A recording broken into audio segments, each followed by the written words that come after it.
What is up, guys? Handyman Sam here, and also the guy over at S&J Wooden Flags. If you're here, I guess you're looking for a instructional video on how to operate these crosses, or if you're here for some other reason, then welcome. So these crosses, pretty simple, straightforward. You have two different designs for the latching here. So one actually has a latch on the side, and then the other has just a staple in the top, and I'll show how to do each of these. So with the latch, simply all you have to do is flip open like so.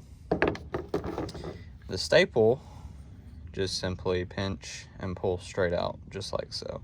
So it's actually a wire staple that has the sharp ends cut off, and all you have to do is just put it in like that and take it out like this.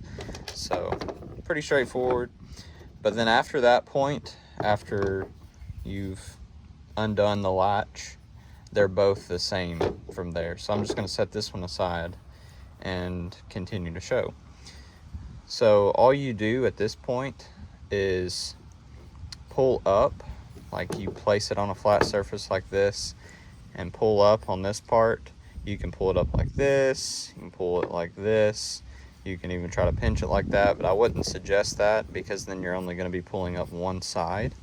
So I would grab it maybe something like this, pop it straight up, so then you'll see that there is a gap, and you can also see the eye hook inside.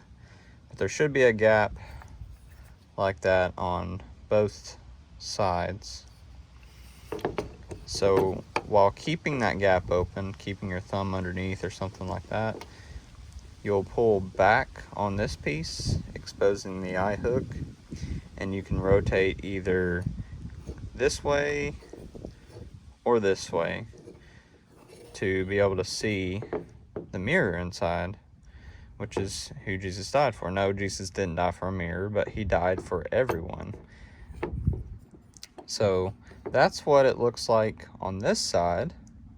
But then on the other side, you'll notice that there's a little slot here, and you can put up to 2 house keys in this slot. So if you decided you wanted to hang the cross outside of your home and have these keys in there just in case you get locked out or something, or someone coming to take care of your home or something like that, then you can tell them that they're in this cross.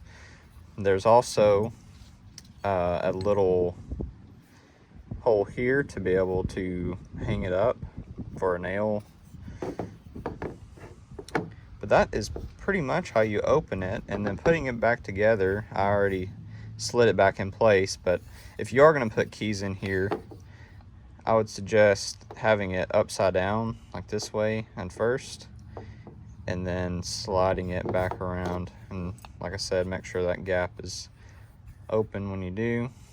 Flip it back over, push up, so like this, and then when you press back down, make sure it's over that eye hook. So if it's just partially this way, even just a hair, it's not going to push back down, and I'll show you why. So we have it pushed down here. So this is like the base part of your cross. This is what the top part actually sets on, and by the top part I mean this piece and this piece. So it kind of comes together like that. And the screws, they go in here, and what happens is when you lift this piece up, it bottoms out in these holes. So these holes are like halfway drilled down, and then you have the through holes so the actual screw neck can go through.